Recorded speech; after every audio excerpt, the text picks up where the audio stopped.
கர்த்தர் சொன்னார், நான் அவனை ஒரு நாளும் கைவிடவே மாட்டேன், அவன்கிட்ட போய் சொல்லு அப்படின்னாரு. நான் இல்லை விசுவாசத்தை பற்றி பேச போகிறேன், அப்போ தான் விசுவாசம் வளரும்.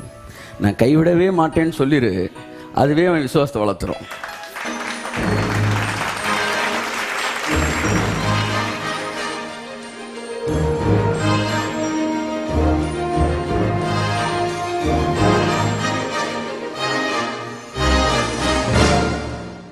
விசுவாசம் என்பது ஒரு கட்டளை அல்ல. விசுவாசம் என்பது ஒரு உணர்ச்சி. உங்களுக்கு விசுவாசம் வரணும்னா அது என் கையில் இருக்கும். என்ன நம்புன்னு சொல்ல முடியாது. உங்களுக்கு விசுவாசம் வரணும்னா அது என் கையில் இருக்கு. அப்போ ஒரு தடவை நான் விசுவாசம்ன்ற டைட்டிலில் பேச போனேன்.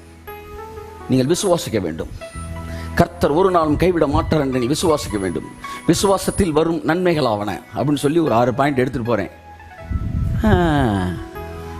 கர்த்தர் சொன்னார், என்ன டைட்டிலில் பேச போகிற? ஃபெய்த் அப்படின்ற டைட்டிலில் பேச போகிறேன். கர்த்தர் சொன்னார், நான் அவனை ஒரு நாளும் கைவிடவே மாட்டேன், அவன்கிட்ட போய் சொல்லு அப்படின்னாரு. நான் இல்லை விசுவாசத்தை பற்றி பேச போகிறேன், அப்போ தான் விசுவாசம் வளரும். நான் கைவிடவே மாட்டேன்னு சொல்லிடு, அதுவே அவன் விசுவாசத்தை வளர்த்துரும். ஃபெய்த்துன்ற டாப்பிக்கே நீங்கள் போக வேணாம், அவர் உண்மைக்கே உங்களை கைவிட மாட்டாருங்க. நீங்கள் அதை பேசிக்கிட்டே இருந்தீங்கன்னா இன்னொரு பக்கம் விசுவாசம் என்ன செஞ்சுக்கிட்டே இருக்கும்? வளர்ந்துக்கிட்டே இருக்கும்.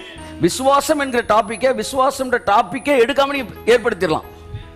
கர்த்தர் எவ்வளவு நல்லவர் தெரியுமா, அவர்கிட்ட எவ்வளவு அறிவு இருக்கு தெரியுமா. நீ ஒரு 1/2 மணி நேரம் பேசின கொஞ்ச நேரத்தில் அவனுக்கு அசாத்திய விசுவாசம் வந்துடும்.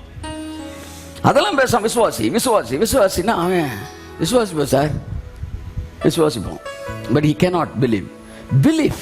ஃபெய்த்ன்றது தானா வருவது. அது முதல்ல புரிஞ்சுக்காங்க. தானா வரணும். கடவுள் நம்பிக்கை தானா வரணும். அது ஒரு கேரக்டர். நீங்க மட்டும் அதை கட்டளையா மாத்தினீங்கன்னா, சிலர் கொஞ்ச நேரம் ஜெபிச்சுட்டு கர்த்தர் செய்வா, ஒரு 1/2 மணி நேரம் கழிச்சுனா செய்வாரு. ஆனா அப்படியே இது என்னன்னா கட்டளையை ஃபாலோ பண்ற. ஆனா கேரக்டர்னு வச்சுக்காங்களேன். கேரக்டர்னா மாறாதையா மாறாது, மனமும் குணம் மாறாதுன்றாங்கல்ல. உங்களுக்கு ஃபெய்த்ன்றது இட் இஸ் நாட் அஸ் ஒரு short period feelings, it is a character in your life. அதனால பைபிள் எல்லா விசுவாசிகள் என்று சொல்லுகிறது. அதனால சொல்ல faith is an inbuilt character. It is not a short period feelings, it is an inbuilt character. It is not a commandment, it is a fruit. கனி. ஆமென் சொல்லுங்க. அப்ப என்ன அர்த்தம்? உங்கள்ட்ட கேரக்டர் எப்படி இருக்கும்? கோபம் வந்து உங்க கேரக்டர் சார், அது எப்பவுமே உள்ள இருக்கும். எப்பெல்லாம் தட்டி விட்டா டஸ்ன்னு திரும்ப கொன்னே விட, தூக்கத்தில் எழுப்ப கொன்னே விட, பேசும்போது அது வந்துகிட்டே இருக்கும். அது அவன் இன்பில்டு. அப்படிதான் ஃபெய்த். சார் அப்படியாமே சார், ஓ கர்த்தர் பார்த்துக்குவார். சார் இப்படியாமே சார், எஸ் கர்த்தர் பார்த்துக்குவார். It is an inbuilt. It will not connected with the situations. It is connected with the unchanging God. அதான் பாப்பேன், ஆச்சரியப்பட்டிருக்கு. இவன் தாவி சொல்லுவான், அப்படியே போருக்கு போயிருக்கான் அப்சலோம் கூட சண்டை போடுறதுக்கு. அப்போ இவன் வந்து அந்த வாசல், அந்த நகரத்து கோட்டைக்கு பக்கத்தில் சேரை போட்டு ஆசனத்தை போட்டு உட்காந்துருக்கிறான். ஏன்னா ரிசல்ட் வரப்போகுது. அப்போ உப்பரிகள் மேலே ஒருத்தன் மன்னிக்கும் அந்த கோட்டைச்சோர் மேலே இருந்து பார்ப்பான். வரும்போது அப்படியே ஒரு 50 பேர் 100 பேர் பொதுன்னு வந்தான்னு வச்சுக்காங்களேன். கர்த்தர் உங்கள் மனக்கண்களை திறப்பாராக. என்ன தெரியுமா அர்த்தம்? என்ன அர்த்தம்? தோத்து போய் வராயின்னு அர்த்தம். ஆனா பொதுன்னு வராம,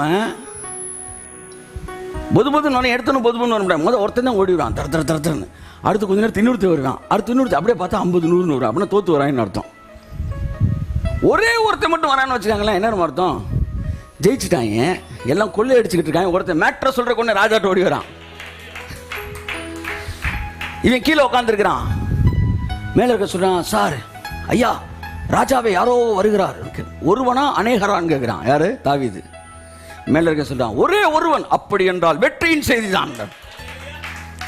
கொஞ்ச நேரத்தை பின்னாடி இன்னொருத்த ஓடி வரான்.